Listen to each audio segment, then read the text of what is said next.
Hello बच्चों, welcome to Ritesh online classes YouTube channel. बच्चों, आप सभी का आज की इस एनसीईआरटी की क्लास 7th की साइंस की वीडियो में एक बार फिर से बहुत बहुत स्वागत है। आज की इस वीडियो में आप लोगों के लिए लेके आया हूँ कक्षा 7 के विज्ञान का अध्याय 2 यानी कि चैप्टर 2, जिसका नाम है प्राणियों में पोषण। ठीक है, आज की इस वीडियो में हम डिटेल में यहाँ पे समझने वाले हैं कि प्राणियों में पोषण वाले चैप्टर में आप लोगों को क्या पढ़ाया गया है, और ये चैप्टर आप लोगों के क्लास 7th में इम्पॉर्टेंट है। साथ ही साथ अगर आप लोग किसी भी वनडे एग्ज़ाम की तैयारी कर रहे हैं, जैसे एसएससी की, टीचिंग एग्जाम्स की, तो आप लोगों के लिए यहाँ पे एनसीईआरटी काफ़ी लाभदायक होता है। एनसीईआरटी से डायरेक्ट क्वेश्चन पूछे जाते हैं क्लास 6 से लेके क्लास 10 तक से लेके 12 तक। तो यहाँ पे मेरा उद्देश्य यही है चैनल बनाने का कि आप लोगों को एनसीईआरटी के सभी विषयों की क्लासेस और सभी सब्जेक्ट की क्लासेस बिल्कुल फ्री में प्रोवाइड की जाएँ। अगर आप लोगों को डेली बेसिस पे ऐसे ही वीडियो देखनी है तो Ritesh online classes YouTube channel को सब्सक्राइब कर लीजिए। वीडियो के नीचे सब्सक्राइब बटन होगा, उस पर क्लिक करके सब्सक्राइब कर लीजिए। वीडियो के बीच में मैं एक भी बार आप लोगों को डिस्टर्ब नहीं करता हूँ सब्सक्राइब लाइक के लिए। स्टार्टिंग में ही बोल दे रहा हूँ, अगर चैनल पे आपको बने रहना है, डेली बेसिस पे फ्री की वीडियो यहाँ पे देखनी है और अच्छी क्वालिटी की, तो आप चैनल को सब्सक्राइब कर लीजिए। वीडियो के नीचे ही होगा सब्सक्राइब बटन, उस पर क्लिक करके सब्सक्राइब कर लीजिए। साथ ही साथ इस वीडियो को अगर देखने के बाद आपको लगे कि हाँ आप लोगों को याद हुआ है वीडियो देखते देखते ही, तो आप चैनल को सब्सक्राइब करने के साथ ही इस वीडियो को लाइक भी कर दीजिएगा। तो चलिए स्टार्ट करते हैं आज की वीडियो। दूसरा चैप्टर है कक्षा 7 के विज्ञान का प्राणियों में पोषण। आपने अध्याय 1 में जिसमें आपको पढ़ाया गया था पादपों में पोषण, नहीं पढ़ा है तो आप डिस्क्रिप्शन बॉक्स में मैं लिंक दे दूंगा, वहाँ से जाके आप देख के पढ़ सकते हैं, या फिर ऊपर आई बटन पे भी मैं लिंक दे दूंगा, वहाँ से भी जाके आप पढ़ सकते हैं। पहला अध्याय पादपों में पोषण जरूर पढ़ लीजिएगा। पहले अध्याय में पढ़ा होगा कि पादप यानी कि पौधे अपना भोजन प्रकाश संश्लेषण द्वारा स्वयं बना सकते हैं। ठीक है, पौधे अपना भोजन प्रकाश संश्लेषण, जो कि धूप प्रकाश की उपस्थिति में होता है, उससे अपना भोजन स्वयं बना लेते हैं। परंतु जो प्राणी हैं यानी कि जंतु हैं, जैसे हम हैं, ऐसा नहीं कर सकते। प्राणी अपना भोजन प्रत्यक्ष अथवा परोक्ष रूप से पौधों से प्राप्त करते हैं। सीधे सीधे हम पौधों से प्राप्त करते हैं, या फिर परोक्ष रूप से यानी कि किसी भी डायरेक्ट ना लेके इनडायरेक्ट रूप से हम पौधों से अपना भोजन प्राप्त करते हैं। जबकि कई अन्य जो जंतुओं को अपना आहार हम उनको बनाते हैं, जैसे जीव जंतुओं को भी खाते हैं, तो जीव जंतु भी तो पौधों पर आश्रित होते हैं काफ़ी। ठीक है, उसके बाद देखिए यहाँ पे कुछ प्राणी सीधे ही पौधों का भक्षण करते हैं, जबकि कई अन्य उन जंतुओं को आहार बनाते हैं जो पौधे खाते हैं। वही मैंने आप लोगों को बताया, कुछ जंतु पौधों एवं जंतु दोनों को खाते हैं। याद रखिए कि मानव सहित सभी जीवों को वृद्धि करने, शरीर को स्वस्थ एवं गतिशील बनाए रखने के लिए खाद्य पदार्थों की आवश्यकता होती है। प्राणियों के पोषण में पोषक तत्वों की आवश्यकता आहार के अंतःग्रहण यानी कि भोजन ग्रहण करने की विधि और शरीर में इसके उपयोग की विधि यहाँ पे सम्मिलित होती है। उसके अंतर्गत कि हमको विभिन्न प्रकार के भोजन इसलिए चाहिए होते हैं क्योंकि हमारे शरीर को वृद्धि और वृद्धि के लिए, विकास के लिए अलग अलग प्रकार के पोषक तत्वों की आवश्यकता होती है, जिससे हम भोजन करते हैं। कक्षा 6 में भी आप पढ़े होंगे कि खाद्य यानी कि भोजन के अनेक संघटक हैं, यानी कि अनेक प्रकार के तत्व हैं, जिससे हमको भोजन हमारे शरीर में जो जाता है उसके अलग अलग तत्व होते हैं उसमें, जैसे प्रोटीन हो गया, विटामिन हो गया, वसा हो गया, ठीक है, कार्बोहाइड्रेट हो गया। इस तरीके से कई प्रकार के संघटक हैं। यहाँ पे 4 आपको मैंने बता दिया, 4 यहाँ पे फिल भी कर सकते हैं आप। कार्बोहाइड्रेट जैसे कुछ संघटक जटिल पदार्थ हैं। अनेक जंतु इन जटिल पदार्थों का उपयोग सीधे इसी रूप में नहीं कर सकते, अतः उन्हें सरल पदार्थों में बदलना आवश्यक है। जैसा निम्न आरेख द्वारा दिखाया गया है, जटिल खाद्य पदार्थों को सरल पदार्थों में बदला गया है। देखिए, जटिल पदार्थ को सरल पदार्थ में इस तरीके से बदल दिया गया है। इसके बाद परिवर्तन होना या टूटना विखंडन कहलाता है, तथा इस यहाँ नीचे होगा। ठीक है,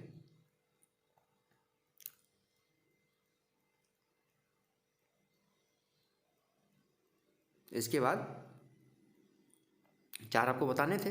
उसके बाद यहाँ पे सरल पदार्थों में विखंडन होना, परिवर्तन होना या टूटना विखंडन कहलाता है, तथा इस प्रक्रम को पाचन कहते हैं। हम कुछ खाते हैं तो हमारे शरीर में जाके क्या आपके जो एक्स्ट्रा पार्ट जो निकलता है मल के रूप में, क्या जैसे खाते हैं वही निकलता है? वैसे नहीं निकलता, वो परिवर्तित होकर निकलता है। तो वो परिवर्तन हो जाता है, उसका टूट जाता है, विखंडित हो जाता है। उसके बाद इस विखंडन को क्या कहते हैं, प्रक्रम को क्या कहते हैं? पाचन कहते हैं।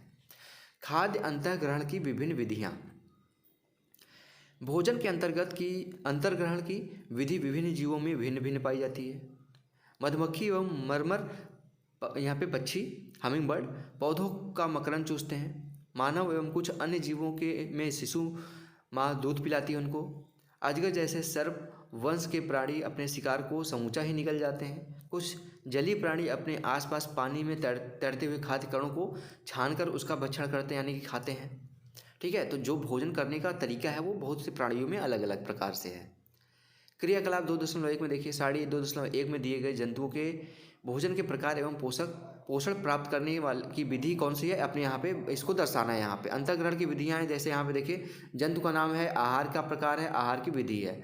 घोंघा है, चींटी है, चील है, मरमर पक्षी यानी कि हमिंग बर्ड है, जू है, मच्छर है, तितली है, मक्खी है। इसको आपको यहाँ पे देखिए आहार की विधि है, छिलना, चबाना, काटना, वेधन, पकड़ना और निगलना, साइफनी, स्पंजी, चूसड़ इत्यादि। इस प्रकार से यहाँ पे विधियाँ हैं, यहाँ पे आहार की विधि है। इसके बाद आता है यहाँ पे देखिए अद्भुत सत्य। यहाँ पे देखिए स्टारफिश के बारे में बताया गया है। 2.1 चित्र में देखिए तारा मछली यानी कि स्टारफिश कैल्शियम कार्बोनेट के कठोर कवच वाले जंतुओं का आहार करती है। यानी कि जिसके कवच कैल्शियम कार्बोनेट से बने होते हैं उनका आहार करती है। कवच खोलने के बाद यह अपने मुंह में से अपना आमाशय बाहर निकालती है और जंतु के कोमल भागों को खाती है। यानी कि उनका कवच जब खोल देती है, कैल्शियम कार्बोनेट जैसे घोंघा हो गया, उसके ऊपर देखेंगे कैल्शियम कार्बोनेट का कवच होता है, तो क्या करती है, उस कवच को खोलती है और अपना आमाशय डायरेक्ट बाहर निकाल देती है, और जो उनकी कवच के बाद तोड़ने के बाद उनका कोमल भाग रहता है उनको डायरेक्ट वो खा जाती है। आमाशय वापस शरीर में चला जाता है और आहार धीरे धीरे पचता जाता है। ठीक है, स्टारफिश के बारे में यहाँ पे अद्भुत सत्य मैंने आप लोगों को बताया। यहाँ देखिए यहाँ पे प्रेक्षण सारणी 2.1 में लिखित है। लिखिए, आप देखेंगे कि सारणी के नीचे लिखी गई खाद्य अंतर्ग्रहण की विधियाँ उन विधियों का विवरण लिखने में सहायक हैं जिनसे जंतु भोजन का अंतर्ग्रहण करते हैं। वहाँ पे कुछ आपको एग्जाम्पल दे दिया गया जिससे आपको हेल्प मिलेगी। 2.2 है मानव में पाचन। अब मानव में पाचन कैसे होता है ये देखिए। हम अपने मुंह द्वारा भोजन का अंतर्ग्रहण करते हैं, इसे पचाते हैं तथा फिर उसका उपयोग करते हैं। आहार का बिना पचा भाग मल के रूप में निष्कासित हो जाता है, जो हमारे शरीर से जो पचता नहीं है, जो हमारे शरीर के अंदर नहीं रह जाता, जो यूजफुल नहीं होता, वो हम निकाल देते हैं मल के रूप में। क्या आपने कभी यह जानने का प्रयास किया है कि शरीर के अंदर भोजन का क्या होता है? भोजन एक सतत नली से गुजरता है और मुख गुहिका से प्रारंभ होकर गुदा तक जाता है, उसके बाद वो बाहर निकल जाता है। इसको कई भागों में बांटा गया है। देखिए, पहले मुंह गुहिका है, फिर ग्रास नली है जिसको ग्रसिका भी कहते हैं, आमाशय है, क्षुद्रिका है छोटी आंत, बृहदांत यानी कि बड़ी आंत उस जो मलाशय से जुड़ी होती है, और जो मल द्वार यानी कि गुदा के द्वारा वहाँ से मल को बाहर निकाल देता है। क्या यह बहुत लंबा मार्ग नहीं है? ये सभी भाग मिलकर आहार नाल यानी कि पाचन नली का निर्माण करते हैं। जैसे जैसे भोजन विभिन्न भागों से गुजरता है, उसके विभिन्न घटकों का पाचन भी क्रमिक रूप से होता जाता है। आमाशय की आंतरिक भित्ति, क्षुद्रांत तथा आहार नाल से संबंध विभिन्न ग्रंथियां जैसे लार ग्रंथि, यकृत, अग्नाशय पाचन रस स्रावित करती है।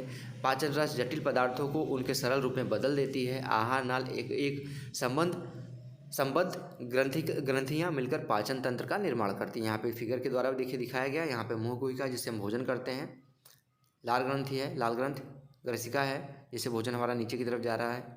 उसके बाद देखेंगे यहाँ पे यकृत है, आमाशय है, पित्ताशय है जो पित्त रस डालता है, जो जटिल पदार्थों को सरल में तोड़ता है। फिर अग्नाशय है, क्षुद्रिका है, छोटी आंत है, उसका बृहदांत है, बड़ी आंत जो आपके यहाँ से जाके यहाँ पे मल द्वार से जुड़ी होती है। ठीक है, आइए अब हम जानें कि आहार नाल के विभिन्न भागों के में भोजन का क्या होता है।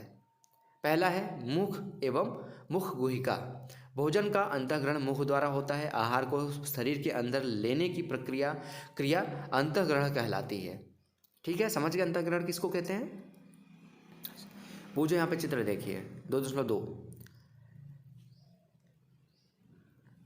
दिखाई गई अत्यधिक कुंडलित क्षुद्रांत को देखकर आश्चर्यचकित है। वह इसकी लंबाई जानना चाहता है। क्या आप इसका अनुमान लगा सकते हैं? पृष्ठ संख्या 17 पे इसकी सन्निकट लंबाई दी गई है। कल्पना कीजिए कि इतनी लंबी संरचना हमारे शरीर के छोटे से हिस्से में किस प्रकार समाहित है। अभी बताते हैं कितना लंबा है। हम दांतों की सहायता से भोजन चबाते हैं तथा यांत्रिक विधि द्वारा उसे छोटे छोटे टुकड़ों में पीस डालते हैं। प्रत्येक दांत मसूड़ों के बीच लगकर अलग अलग ग्रथिका सॉकेट में यहाँ पे धंसा होता है। हमारे दांतों की आकृति भिन्न भिन्न प्रकार की होती है तथा उनके कार्य भी भिन्न भिन्न होते हैं। इसके अनुसार उन्हें अलग अलग नाम दिया गया है। क्रियाकलाप 2.2 है। अपने हाथ धोइए, दर्पण में देखते हुए अपने दांतों की गणना कीजिए। अपनी तर्जनी से दांतों के मसूड़ों को छूकर महसूस कीजिए। आपके मुख में कितने प्रकार के दांत हैं। एक सेब अथवा रोटी का टुकड़ा लेकर उसे काटिए। आप उसे काटने यानी कि कर्तन जिसको कहते हैं एक एवं दंसन के यहाँ पे किन दांतों का प्रयोग करते हैं। कौन से दांत खाद्य पदार्थों को चीरने यानी कि भेदने और फाड़ने का काम करते हैं। उन दांतों को भी पहचानिए जो चबाने व एवं पीसने के काम आते हैं। प्रेक्षण 2.2 में देखिए यहाँ पे लिखा गया। यहाँ पे दांतों के प्रकार हैं, दांतों की संख्या कितनी है और सभी का योग। अभी ऊपर दांत दिखा दो, फिर आपको बताएंगे तो ज़्यादा अच्छे से समझ में आएगा। दांत देखिए, चार्वड़क है जो लास्ट में 3 होते हैं, पीछे की तरफ 3-3 के जोड़े में रहते हैं। उसके बाद अग्र चर्वड़क है जो कि 2-2 की संख्या में होते हैं, उसके आगे 2-2 जो होते हैं। उसके बाद यहाँ पे देखेंगे रत्नक है जो 1-1 होते हैं, और कृदंत होते हैं जो सामने के 4 दांत होते हैं। ठीक है, सामने के 4 दांत। दांतों की व्यवस्था तथा विभिन्न प्रकार के दांत। अब यहाँ पे गिन लीजिए कितने हैं, देख लीजिए। 3-3 के जोड़े में यानी 6 हो गए, फिर 2-2 के जोड़े में यानी 4 हो गए, 6-4 10 हो गए, फिर 2 सिंगल कितना हो गए 10-2 12, 12 और 4 16, 16 दूनी 32, 16 नीचे 16 ऊपर यानी कि 32 दांत होते हैं आपके अंदर। हमारे मुंह में लाला ग्रंथि होती है जो लाला रस यानी कि लार स्रावित करती है। क्या आप जानते हैं कि लाला रस का भोजन पर क्या प्रभाव पड़ता है? आइए इसको पता लगाएं। भोजन को मुंह में ही पचाना शुरू कर देती है वो। अभी मैं बता दे रहा हूँ आपको। दांतों के प्रकार, कर्तन एवं दंसन वाले दांत कितने हैं, नीचे कितने हैं, जबड़ा कितना है, चीरने एवं फाड़ने वाले दांत कितने हैं, चबाने और पीसने वाले दांत कितने हैं, आपको यहाँ पे इसको करना है। ठीक, नहीं कर पाएंगे क्वेश्चन आंसर वाली वीडियो में इसको इंक्लूड कर लूँगा, वहाँ पे करा दूंगा। अब दूध के दांत तथा स्थायी दांत क्या होता है इसको भी देख लीजिए। क्या आपको याद है कि कुछ वर्ष पूर्व आपके दांत गिरने लगे थे?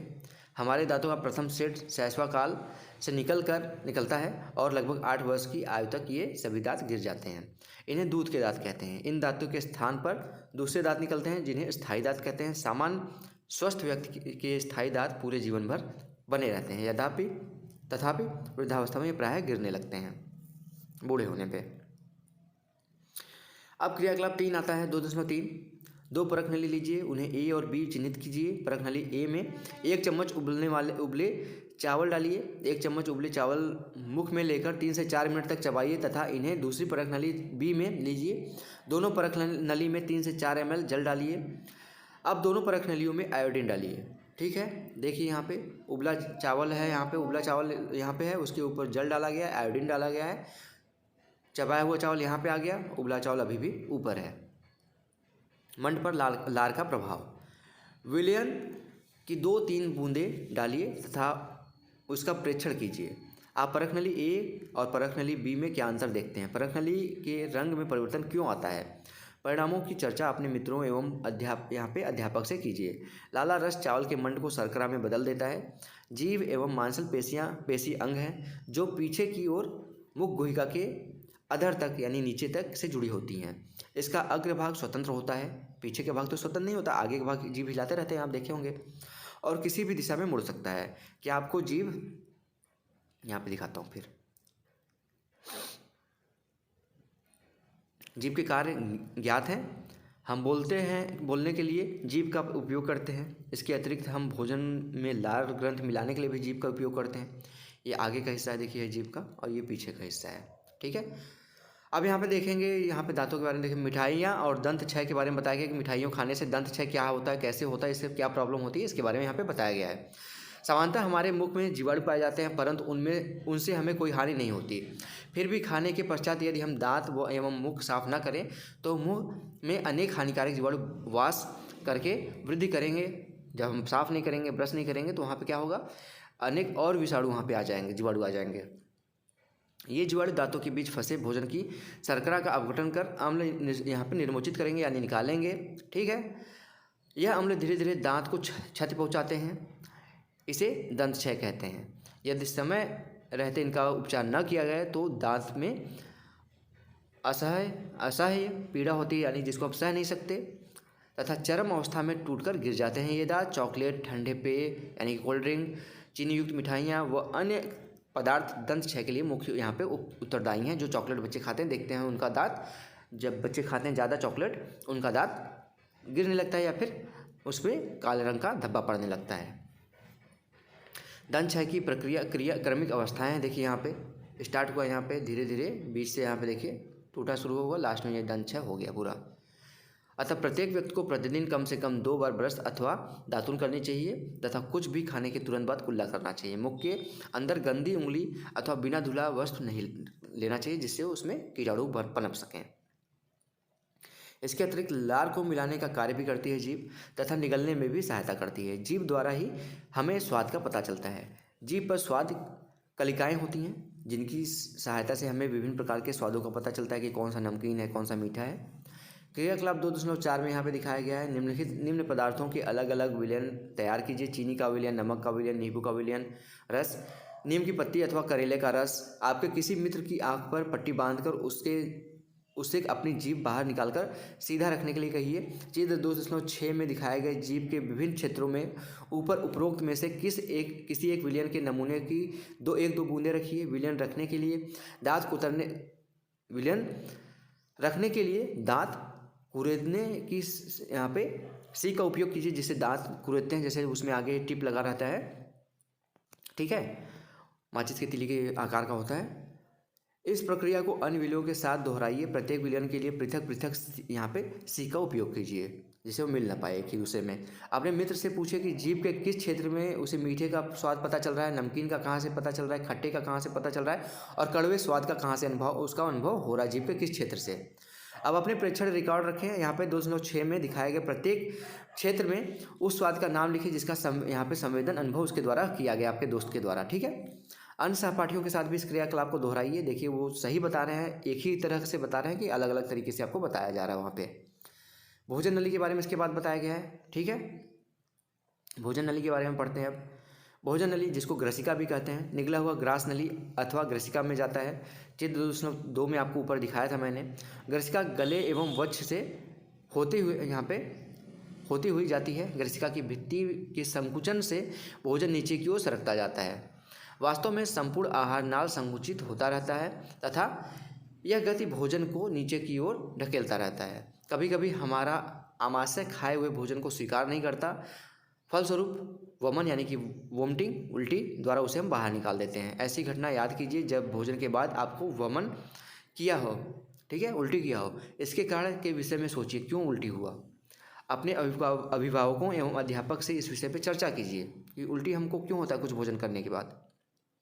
यहाँ पर देखिए, भोजन किए, धीरे धीरे ग्रसिका के द्वारा वो नीचे गया, फिर यहाँ पे आमाशय में चला जाता है। यहाँ से ग्रसिका में भोजन की गति पहली जानना चाहती है कि वमन के समय भोजन विपरीत दिशा में कैसे यहाँ पे किस प्रकार जाता है। आपको भोजन तो नीचे की तरफ जाता है, लेकिन वमन उल्टी के टाइम पे भोजन उल्टा कैसे आता है, ये जानना चाहती है। अब आमाशय है, इंपॉर्टेंट क्वेश्चन यहाँ पे आता है एक। आमाशय मोटी भित्ति वाली एक थैलीनुमा संरचना है। यह चपटा जे की आकृति का, क्वेश्चन कई बार एग्जाम में पूछा गया कि जे की आकृति का कौन सा यहाँ पे आपके शरीर में पार्ट होता है, तो वो होता है आमाशय। तथा आहार नाल का सबसे चौड़ा भाग है।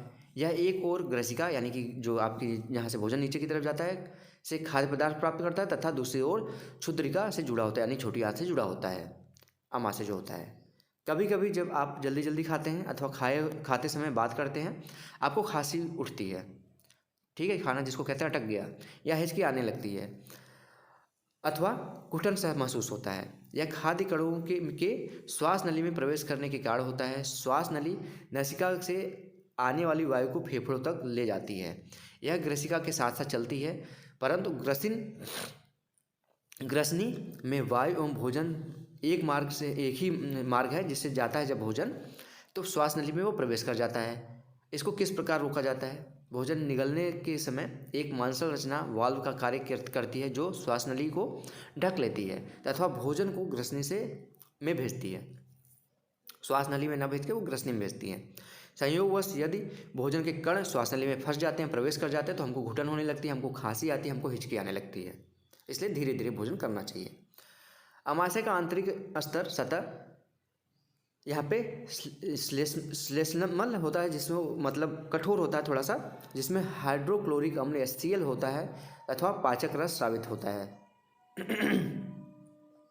श्लेष्मल अमाशय के आंतरिक स्तर को सुरक्षा प्रदान करता है, जिससे आपका जो HCl होता है, हाइड्रोक्लोरिक अम्ल होता है, और हमारा पित्त रस होता है, पाचन रस होता है, उससे हमारे अमाशय के आंतरिक परतों को कोई नुकसान नहीं होता है। ऐसा नहीं सोचते कि आपका भोजन जो जाता है हमारे अमाशय में वो तो पच जाता है, लेकिन हमारा अमाशय सुरक्षित रहता है। तो यहाँ पे श्लेष्मल जो अमाशय की जो ऊपरी परत होती है उसकी वजह से बचा रहता है। अन्य अनेक ऐसे जीवाणुओं को नष्ट करता है जो भोजन के साथ वहाँ पहुँच जाते हैं।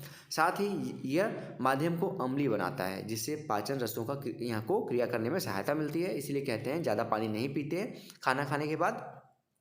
जब ज़्यादा पानी पी लेंगे तो वहाँ अम्लीय ना होकर वहाँ पे उदासीन हो जाएगा, जिससे खाना पचने में ज़्यादा समय लगेगा। ठीक है। पाचन रस, जठर रस जिसको कहते हैं, प्रोटीन को सरल पदार्थों में विघटित कर देते हैं। अब आता है अगला पार्ट, क्षुद्रांश। एक एक पार्ट जुड़ा हुआ है, आप सभी को पता है।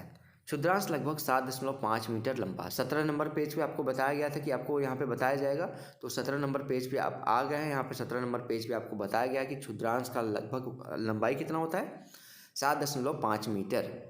ठीक है। लंबी अत्यधिक कुंडली नली है। यह यकृत एवं अग्नाशय से स्राव प्राप्त करती है। इसके अतिरिक्त इसकी भित्ति से भी कुछ रस स्रावित होता है। उसके बाद यहाँ पे देखेंगे, इसको भी मैं पढ़ा देता हूँ।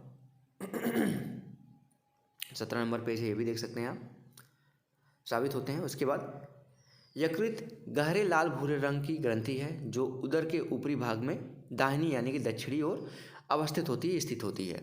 यह शरीर की सबसे बड़ी ग्रंथि है। आपसे पूछ सकता है शरीर की सबसे बड़ी ग्रंथि, तो यकृत होती है।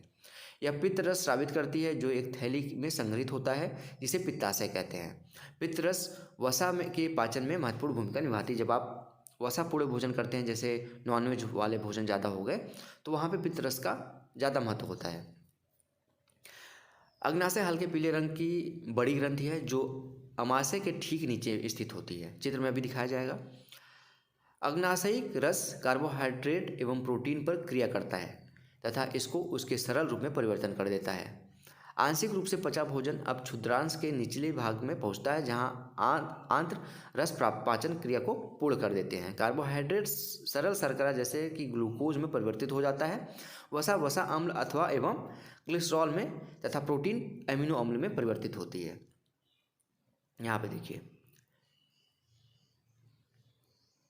एलेक्सिस सेंट मार्टिन का गोली का घाव, ठीक है, जो कि उसके अमाशय में लगा हुआ था। जे के आकार देखिए, जे के आकार का लगभग है। क्षुद्रांश में अवशोषण कैसे होता है? क्षुद्रांश में आपके भोजन का अवशोषण, पचा हुआ भोजन अवशोषित होकर क्षुद्रांश की भित्ति के में स्थित रुधिर वाहिकाओं में चला जाता है। इस प्रक्रम को अवशोषण कहते हैं। वहाँ से जो भोजन पचता है उसमें से जो क्षुद्रांश से हमारा जो अवशोषित पदार्थ होते हैं उनको रुधिर वाहिकाओं के द्वारा हमारे शरीर में भेज देता है, उसको क्या कहते हैं? अवशोषण कहते हैं। क्षुद्रांश की आंतरिक भित्ति एक पर उंगली के समान उभरी हुई संरचनाएं होती हैं, जिसको क्या कहते हैं? दीर्घरोम अथवा रंसाकुर कहते हैं, जो आपके पोषक तत्वों को शरीर में ले जाते हैं। फिर क्या आप अनुमान लगा सकते हैं कि दीर्घरोम की आंत्र में क्या भूमिका है? दीर्घरोम पचे हुए भोजन के अवशोषण हेतु तल क्षेत्र बढ़ा देते हैं। प्रत्येक दीर्घरोम में सूक्ष्म रुधिर वाहिकाओं का जाल फैला होता है। दीर्घरोम की सतह में से पचे हुए भोजन का अवशोषण होता है तथा यह रुधिर वाहिकाओं में चला जाता है। अवशोषित पदार्थों का स्थानांतरण रुधिर वाहिकाओं द्वारा शरीर के विभिन्न भागों तक पहुंचता है, जहां उनका उपयोग जटिल पदार्थों को बनाने में किया जाता है। इस प्रक्रम को क्या कहते हैं? स्वांगीकरण कहते हैं। ठीक है, स्वांगीकरण। कोशिकाओं में उपस्थित ग्लूकोज का विघटन ऑक्सीजन की सहायता से कार्बन डाइऑक्साइड एवं जल में हो जाता है और ऊर्जा मुक्त हो जाती है। भोजन का वह भाग जिसका पाचन नहीं हो पाता अथवा अवशोषित नहीं होता बृहदांत में भेज दिया जाता है, यानी कि बड़ी आंत में आप उसको भेज देते हैं। अब लास्ट यहाँ पे स्टेज है बृहदांत। बृहदांत क्षुद्रांश की अपेक्षा चौड़ी एवं छोटी होती है। इसका लंबाई लगभग 1.7 मीटर होता है। इसका मुख्य कार्य जल एवं कुछ लवणों का अवशोषण करना होता है। जो आपका लास्ट में जल बचा रह जाता है, आपके जो तत्व है भोजन किए हैं उसमें, अब बड़ी आंत क्या है, उस जल को भी अवशोषित कर लेती है और कुछ जो उसमें लवण रह जाते हैं उसका भी अवशोषण कर लेती है। बचा हुआ अपचयित पदार्थ मलाशय में चला जाता है अर्थात अथवा तथा अर्ध ठोस मल के रूप में बाहर निकल जाता है। समय समय पर यहाँ पे देखिए गुदा द्वारा यह मल बाहर निकाल दिया जाता है, इसे निष्कासन कहते हैं। घास खाने वाले जंतुओं में पाचन कैसे होता है इसको भी देखिए। क्या आपने गाय भैंस तथा घास खाने वाले शाकाहारी जंतु देखा है? वे उस समय भी लगातार जुगाली करते हैं, मुंह चबाते रहते हैं जब वे खा नहीं रहे होते हैं। वास्तव में वे पहले घास को जल्दी जल्दी निगल जाते हैं, अमाशय में एक भाग में उसको भंडारित कर लेते हैं। यह भाग रूमेन यानी कि प्रथम अमाशय कहलाता है। रूमिनेंट में अमाशय 4 भाग में बटा रहता है। रूमिनेंट मतलब जो जंतु घास फूस खाते हैं। रूमेन में भोजन का आंशिक पाचन होता है जिसे जुगाल कहते हैं, परंतु बाद में जंतु इसके छोटे छोटे पिंडों में के रूप में पुनः मुख में लाता है। ठीक है, वहाँ से रखा फिर वो थोड़ा सा मुंह में लाया जिसे वह चबाता रहता है। इस प्रक्रम को रोमंथन कहते हैं, जिसको वो बार बार चबाता है, जिसको जुगाली कहते हैं। यहाँ पे देखिए किसी रोमंथी का अमाशय दिखाया गया है, इस तरीके से होता है। उसका एक पार्ट ये है जहाँ से वो भोजन मुंह में ला देता है, फिर वहाँ से चबा के फिर वापस भेजता है। कभी कभी आपको जल रूपी पतले मल के बार बार निष्कासन की आवश्यकता होती है। इस स्थिति को दस्त कहते हैं। यह संक्रमण खाद्य विषाक्तता यानी कि फूड पॉइजनिंग अथवा अपच के कारण होता है। भारत में विशेषकर बच्चों में यह अति सामान्य स्थिति है। चरमावस्था में यह घातक होता है। अगर वो एक्सेस हो जाए तो वो आपके शरीर के लिए घातक होगा। इसका मुख्य कारण शरीर से जल का बाहर और लवणों का बाहर निकल जाना होता है, जिससे आपको जल की कमी हो जाती है। इससे सहजता से यहाँ पे नहीं टालना चाहिए। चिकित्सक के पास जाके इस रोग का इलाज कराना चाहिए। उबला हुआ ठंडा पानी पीना चाहिए। चुटकी नमक और चीनी घोलकर उसके जीवन रक्षक घोल बना के पीना चाहिए, जिसको ORS घोल कहते हैं। अब इसके जो जुगली करते हैं तो उसके बाद देखिए, ऐसे जंतु रूमिनेंट अथवा रोमंथी कहलाते हैं। घास में सेल्यूलोज की प्रचुरता होती है, जो एक प्रकार का कार्बोहाइड्रेट है। किसी रूमिनेंट अथवा रोमंथी पशु, हिरण आदि के रूमेन में सेल्यूलोज का पाचन करने वाले जीवाणु पाए जाते हैं। बहुत से जंतु एवं मानव सेल्यूलोज का पाचन नहीं कर पाते। आप सभी जो हम लोग घास फूस खाते हैं, अगर घास फूस खाते हैं आप, तो उसका पाचन आपके शरीर में नहीं होता, याद रखिएगा आसानी से। पहली जानना चाहती है कि ये जंतु भोजन करते समय इसे भली बात क्यों नहीं चबा पाते। पूछो जानना चाहता है कि मुख्य मवेशियों की तरह सेल्यूलोज को क्यों नहीं पचा सकता मनुष्य। जानवरों जैसे घोड़ा, खरगोश आदि में क्षुद्रांश एवं बृहदांत के बीच एक थैलीनुमा बड़ी संरचना होती है, जिसे अंधनाल नाल कहते हैं। भोजन के सेल्यूलोज का पाचन यहाँ कुछ जीवाणुओं द्वारा किया जाता है, जो मनुष्य के आहार नाल में उपस्थित नहीं होता। ये अंधनाल। अब तक आपने उन जंतुओं के विषय में पढ़ा जिनमें पाचन तंत्र पाया जाता है, परंतु ऐसे बहुत से सूक्ष्म प्राणी हैं जिनमें न तो मुख होता है और न ही पाचन तंत्र होता है। फिर वे किस प्रकार भोजन अंतर्ग्रहण करते हैं और उनका पाचन कैसे करते हैं। खंड 2.4 में आप भोजन ग्रहण करने वाले अन्य रोचक विधि के बारे में अध्ययन करेंगे। अगला है अमीबा के संवहन एवं पाचन। अमीबा में यहाँ पे यानी कि अंतःग्रहण और उसका पाचन कैसे करते हैं। अमीबा जलाशयों में पाया जाता है, चलने वाला एक कोशिकीय जीव है। अमीबा की कोशिका में एक कोशिका झिल्ली होती है, एक गोल संघन केंद्रक यानी कि होती है उसमें कोशिका। यहाँ पे देखिए दिखाया गया है। द्रव के बुलबुले के समान अनेक यहाँ पे धानियाँ होती हैं। अमीबा निरंतर अपनी आकृति एवं स्थिति बदलता रहता है। यह एक अथवा अधिक अंगुली के समान प्रवर्ध निकालता रहता है, जिन्हें पादाभ कहते हैं, जो इन्हें गति देने और एवं भोजन पकड़ने में सहायता करते हैं। अमीबा कुछ सूक्ष्म जीवों का आहार करता है। जब इसे भोजन का आभास होता है तो यह खाद्य कण के चारों ओर पादाभ विकसित करके उसे अपने अंदर मिला देता है। देखिए जैसे यहाँ पे ये पादाभ विकसित कर रहा है, उसको इस भोजन को अंदर मिला रहा है। ठीक है, इधर भी देखिए इसको मिला रहा है। खाद्य पदार्थ उसकी खाद्य धानी में फंस जाता है। अब फंस गया ये, इसके बीच में देखेंगे ये फंस गया इसके अंदर खाद्य धानियों में। खाद्य धानी में ही पाचन रस स्रावित होता है। ये खाद्य पदार्थ पर क्रिया करके उन्हें सरल पदार्थों में बदल देते हैं। पचा हुआ खाद्य धीरे धीरे अवशोषित हो जाता है। अवशोषित पदार्थ अमीबा की वृद्धि, रखरखाव एवं गुणन के लिए यानी कि 1 से 2 होने में सहायता करता है। बिना पचा अपशिष्ट खाद्य धानी द्वारा बाहर निकाल दिया जाता है। भोजन के पाचन का आधारभूत प्रक्रम सभी प्राणियों में समान होता है, जिसमें खाद्य पदार्थ सरल पदार्थों में परिवर्तन हो जाता है उसका, और वहाँ से ऊर्जा निकलती है। अगले अध्याय में आप आंत द्वारा अवशोषित खाद्य पदार्थों का शरीर के अन्य भागों में स्थानांतरण के विषय में पढ़ेंगे कि आंत हमारे भोजन को की जो अवशोषक पदार्थ है उसको कैसे अवशोषित करता है और हमारे शरीर में कैसे उसको भेजता है। अब इस चैप्टर में आपने क्या क्या शब्द पढ़े हैं देखिए। अवशोषण पढ़ा है, एमिनो अम्ल पढ़ा है, स्वांगीकरण पढ़ा है, पित्त रस पढ़ा है, मुख गुहिका पढ़ा है, रत्नक पढ़ा है, सेल्यूलोज पढ़ा है, पादप यहाँ पे पाचन तंत्र पढ़ा है, निष्कासन, वसा अम्ल, खाद्य धानी, पित्ताशय, कृतंक, अंतःग्रहण, यकृत, चवर्णक, ग्रसिका, अग्नाशय, अग्र चवर्णक, पादाव, रुमिनेंट, लाला ग्रंथ जिसको लार ग्रंथ भी कहते हैं, और दीर्घरोम।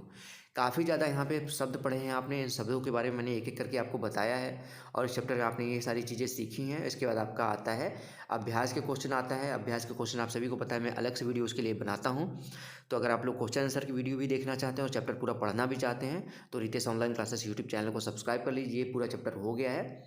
इसी तरह मैं डेली बेसिस पे आप लोगों को एनसीईआरटी के सभी विषयों की क्लासेस प्रोवाइड करता रहूँगा। तो स्टूडेंट्स, अगर आप लोग को वीडियो अच्छी लगी हो तो प्लीज़ वीडियो को लाइक करिएगा। अगर आप लोगों को कुछ भी यहाँ पे समझ में नहीं आया हो तो वो भी कमेंट बॉक्स में बताइएगा आप लोगों को कैसी लगी वीडियो और क्या नहीं समझ में आया, तो उसको मैं अलग से आप लोगों को समझा दूंगा। आप लोगों को अच्छे से इंडिविजुअली भी मैं आप लोगों को पढ़ाने की क्षमता रखता हूँ, ठीक है। तो अगर वीडियो अच्छी लगी हो तो प्लीज़ वीडियो को लाइक करिएगा। ऐसी वीडियो डेली बेसिस पे देखने के लिए Ritesh online classes YouTube channel को सब्सक्राइब कर लीजिए। वीडियो के नीचे सब्सक्राइब बटन होगा, उस पर क्लिक करके सब्सक्राइब कर लीजिए। साथ ही साथ बेल आइकन जरूर दबा के रखिए। तो स्टूडेंट्स, मिलते हैं नेक्स्ट वीडियो में। तब तक के लिए आप सभी का बहुत बहुत धन्यवाद। जय हिंद, वंदे मातरम।